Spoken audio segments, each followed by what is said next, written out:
Step 3, install the new door and then trim it.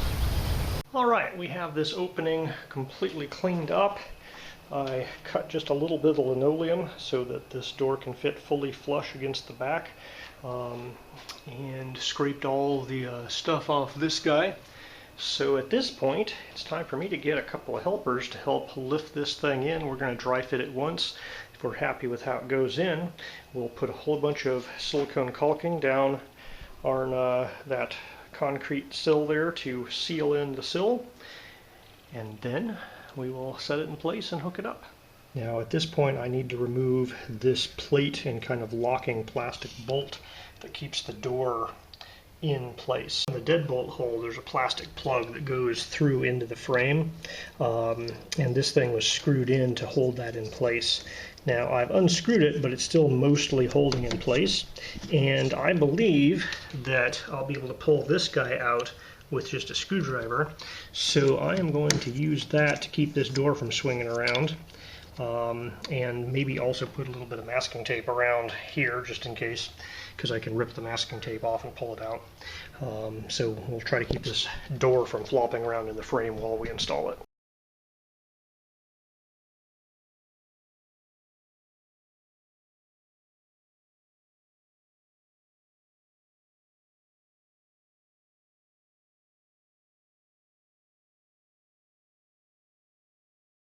Okay, so it was a pretty tight fit, but we got it in there. And now I'm just putting shims in various places and screwing in. In some of the cases I'm pushing the shims to move this out. In some of the cases I'm having to use screws to pull in.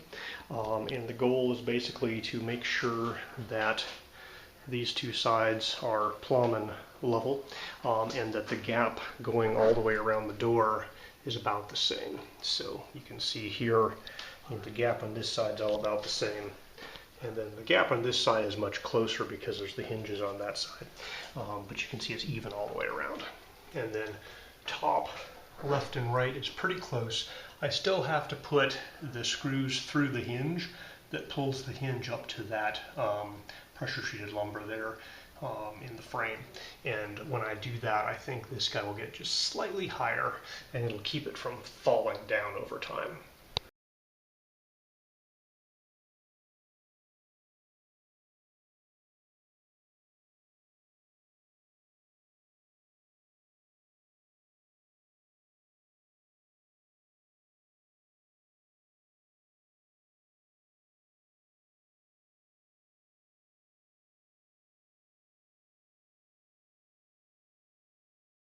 Now 2-inch screws are fine for the outside here.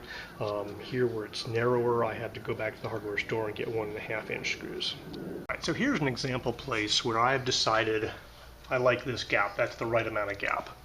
So I've put a shim in from both sides till they overlap so it's flat all the way across. And I'm going to drill 2 holes, one here and one there. And so I'm going to be using the longer screws here and the shorter screws there. And I'm going to drill the 2 pilot holes. I'm going to chamfer them with a chamfer bit, and then put those screws in.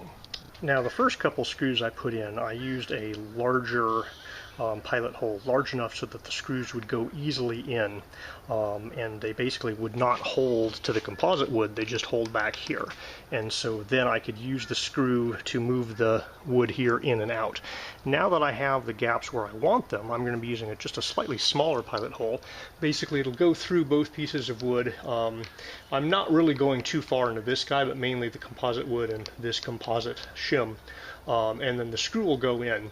And the screw will dig into this a little bit, but it won't be pulling it in because this shim is holding it in place. So it's really just going to lock the composite frame of the door to the frame of the house.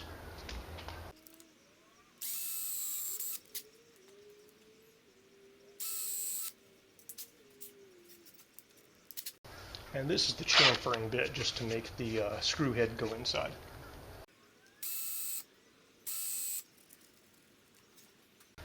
Alright, so we have the longer screw in the hole with more wood,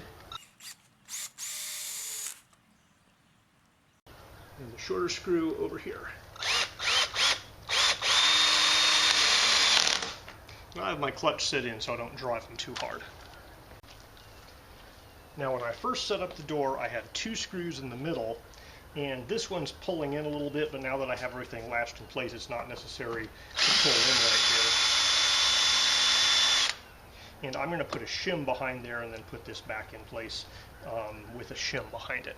You can see the one I had on the other side isn't really holding it in. It was basically just in there to keep the door from shifting around while I was shimming everything up. And once we've put those screws in place, we can come in here and basically cut the shims off just a little bit inside of there, and that's going to be covered up by the trim work and the caulking.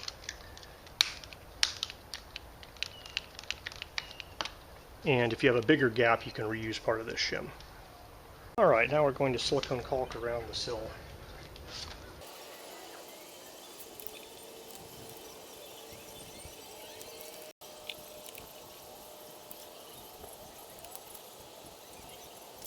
Alright, night is falling, but I'm just about done with everything that needs to get done today. So I've installed the lock set hardware on the bottom here at least. The deadbolt's coming up next. So that'll, keep the door pulled, closed, and latched locked. Now I have put silicone sealant on the outside of these gaps here, so for the most part air and bugs won't be coming in through that. I'm probably going to be foaming this gap tomorrow after the silicone has dried or cured, and the trim work will be another day. Now you can see for the latch strike plate here, there's 2 screws that go through here. And right down there you can see them go through that gap into here. If I have extra shims, I'll probably put shims in there and put them through shims. These guys go halfway through this pressure treated lumber here. I could have put just slightly longer screws in and almost touched the concrete. Because this door is 2/3 glass, I'm really not going to bother with having giant tap cons that go all the way into the concrete block for the strike plates, because it's a whole bunch of glass right here. So we have the deadbolt installed. You can see the deadbolt is going right in there, and when I pull that back, it goes back. Ran into my first, not really issue, but first thing that didn't quite fit perfectly with this door. The latch plate was all standard sized, and then this is cut out for a small deadbolt type setup, and Quickset gave me this larger one, so I either have to chisel and route out a bigger opening or find a smaller plate to match this guy. Alright, I've been saving this door hardware in my garage for 9 years. Haha, we have a match. And if my wife doesn't like that it matches this, she can go to the hardware store and buy a black one or some spray paint. Now obviously that strike plate is not as secure as this strike plate, even if I put the screw all the way into the pressure treated lumber there. But there's glass 4 inches away from that thing to unlock it, so I'm not as worried about absolute strike plate security here. Now I am putting the 2-inch screws through here, and I put some leftover shim pieces back there, so it'll be kind of a solid block all the way from that strike plate into the pressure treated lumber there. And this guy is going to be almost touching that concrete block. Alright, if you've done a good job shimming your door, opening and closing it, locking and unlocking it, should be able to be done with 2 fingers. The deadbolt should just hit correctly, everything should just work. The composite frame of my new door is thicker than my old door, so there's a little bit less gap in here. 2 things that means. 1, I'm going to need a little bit less on my trim piece. So this space right here behind the hinges is kind of my limiting size of the trim piece. And also, the gap here is pretty small actually. It's almost too small to use expanding foam. It's definitely too small to use expanding foam on this side because there's almost no gap, at least at the top.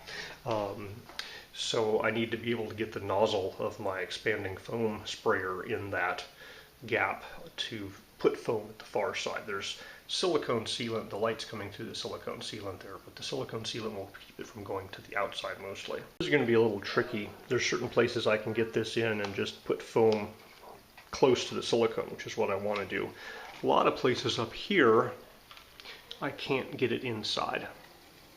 So what I'm going to do instead is I'm going to put a piece of masking tape over most of this with a hole at strategic locations.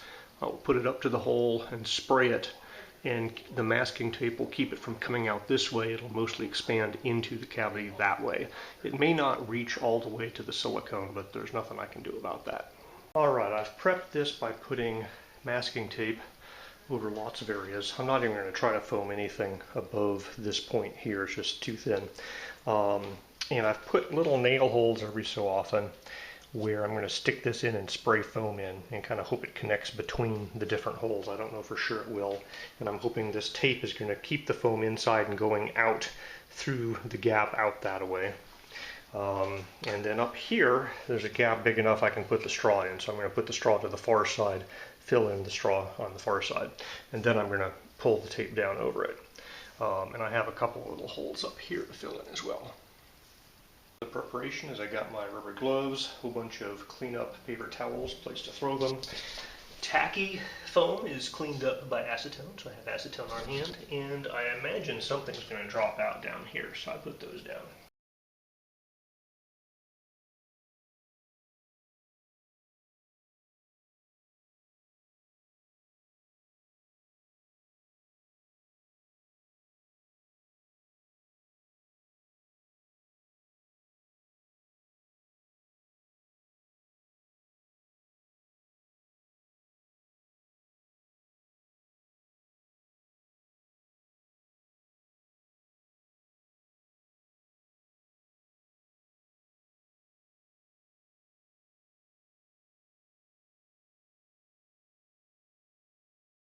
Alright, so I really like the fact that the blue painter's tape, masking tape, kept the foam mostly only coming out of holes where it was supposed to be coming out and I could wipe it off.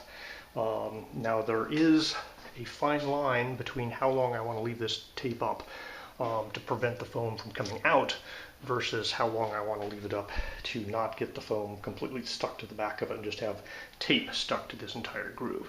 I also want to check, there's a few places like here where the foam started coming out one side or the other, so I'd like to be able to wipe that off the face with acetone before it completely cures. So we're going to start with the bit that I did earliest and start taking that off and take a look here. And you can see there where the tape was stuck to the foam a little, but it's still coming off. So I'm able to pull the tape off, leaving, in most cases, a pretty nice flat piece of foam. There's a few places where it didn't go as deep as I would have liked, and there's a couple of places where I could throw some more foam in there maybe.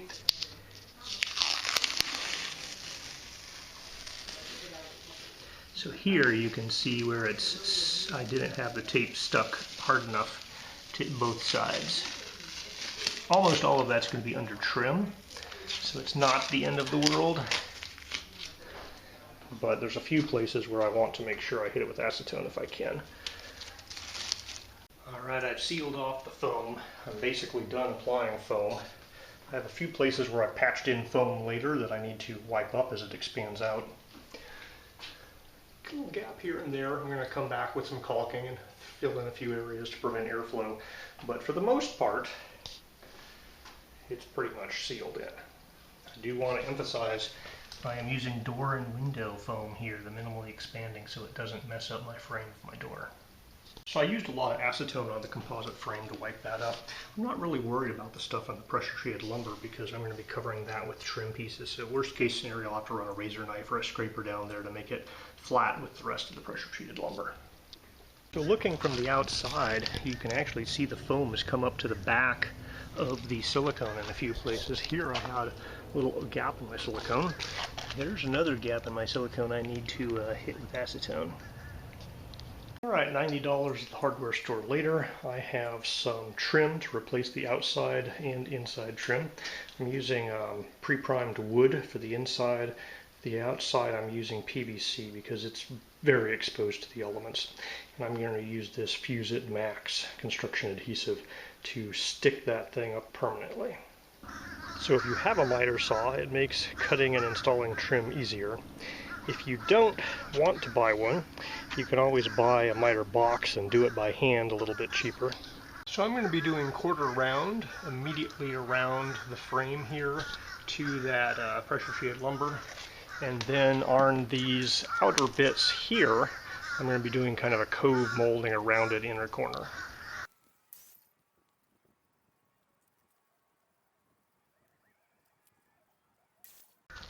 Now you can just measure and cut these guys super precisely. And that works okay for something short like 36 inches.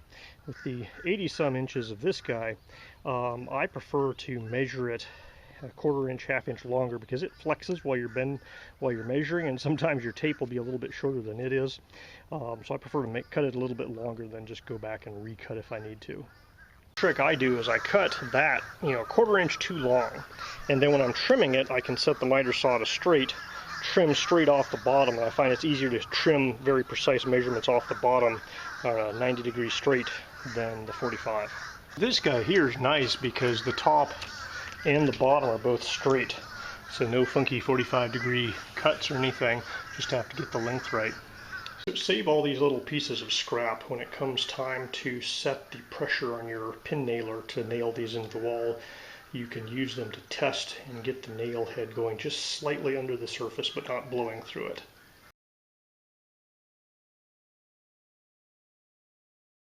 Okay, I have all the PVC exterior trim pieces and the wood interior trim pieces set up and ready to go.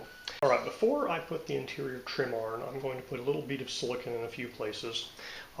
So I'm going to put one right in here. I'm going to fill in areas where the foam missed. We're going to do the top and bottom of this connection point up there. I'm going to do this little edge here where it's too narrow for foam to go in there. And then this sill plate here has been adjusted so it's the right height. And so now I can put silicone around it and also install the little corner door wedge once I put that silicone down there. While I have it out, I'm going to do that top edge up there. And I'll probably put a little on that hole there. Because I'm doing finer work in little tiny cracks, I'm going to cut a very small nozzle out of this. When I was, sealing the entire door with gross things, I cut a really big nozzle so I could get a lot of silicone out fast in big beads. So I cut a pretty small tip there. Really, the hole just needs to be big enough for me to get the spike from the caulking gun down to break the seal. So for this door project, I used about 1.5 of these tubes of silicone caulk. I did go over areas like inside here that weren't specifically part of the door, that were part of the jamb, but they hadn't been sealed before, and I hit every place that's a gap between various things where any possible air could possibly get in. So you might be okay with one tube, but I'd suggest having a second tube on hand. A screw at the end of this will save it for a couple of days, but that will solidify eventually. So the silicone you can't really save for more than a week or so with the screw. Alright, so now that I have put silicone around all these gaps, they're going to be hidden behind the molding or the trim work. It's time to put up the interior trim. So if you don't have a brad nailer and an air compressor, you can do this with just a hammer, a little nail punch, and a set of trim nails. Quite frankly, for a couple of pieces like this, it might be faster to do that than to wheel out the air compressor, set things up, go try to find your brad nailer, get all the things, and get the pressure configured correctly. So remember those pieces of scrap I said to save? This is what it's for. Basically, I'm trying different pressures until I find one where the head of the nail goes in and it's down a little bit, but it's not leaving a humongous hole. So we don't want to blow through, we just want to tack it in. When I pull the wood off, you can see these guys are still mostly in the trim piece, so they're not going to blow through and not hold the trim piece well. Of course, now you got to pull these nails out. All right, the top and right trim pieces fit pretty well. Obviously, There's nothing you can do about a giant 1/4 inch change in the concrete block here. So, you know, that's where our paintable painter's caulk is going to go in and smooth out all those edges and, you know, things like this, and anywhere there's little gaps in here. Now this guy on the left side, when I tried to dry fit it, was running into some of this foam here, so I need to sand that down and scrape it down and knock some of this down just a little bit to make it fit a little flatter before I hook it back up. Alright, so now all we have to do is put some paintable caulk in all of these gaps between things, covering up that type of stuff, covering up all the nail holes, and then we can paint the door and the trim. I'm going to be using this Fuse It Max that bonds composite trim to wood or stone, and I'm only using these nails to hold it in place until the glue sets, which doesn't need to be very long. And I'm using super long nails. I've turned the pressure down because I want these guys to be left sticking out a good 1/2 inch so I can grab them with a pair of pliers and pull them out later. I don't want nails to rust outside, so basically I'm using these nails just to tack the composite trim pieces up against the pressure treated wood until the adhesive, the construction adhesive, glues it and dries. This adhesive is tacky enough, you could probably get away with just using the adhesive, but I don't want to take a chance of a thing popping off with adhesive stuck all over things. It took me several tries to figure out how to get this to work.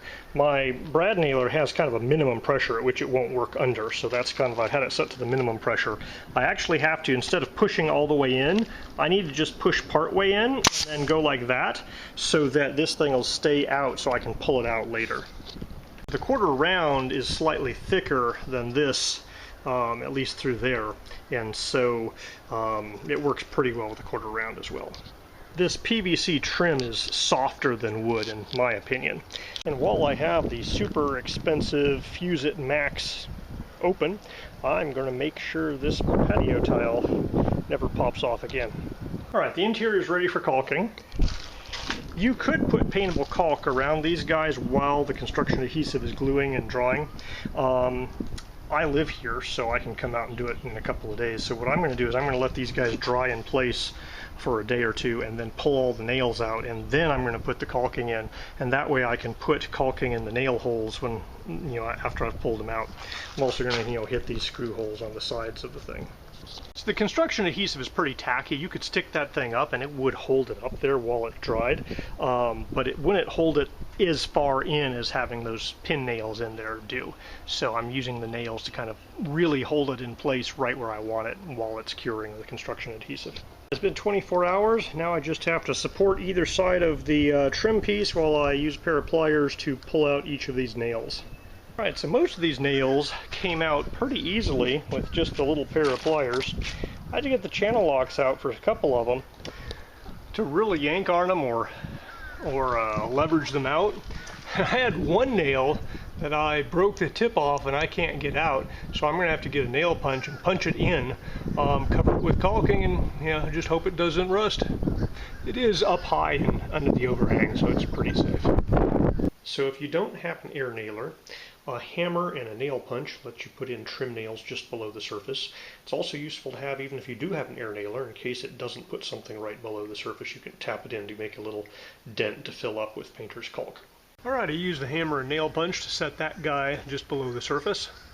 I really recommend having one of these little magnetic plates to hold all of the nails that you pulled out. Alright, it is time to paintable caulk the little gaps between all of the trim pieces and fill in any nail head holes.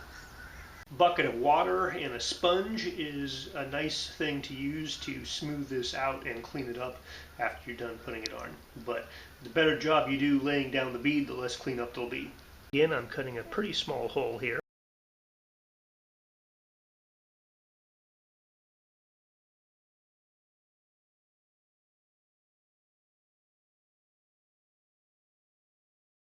Fingers are great for beads, but sometimes you need a flat surface for nail holes, or more importantly in this case, screw holes.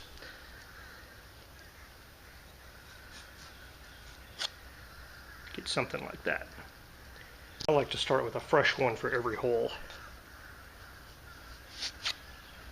But sometimes you can do 2 holes like that by having in 2 different areas.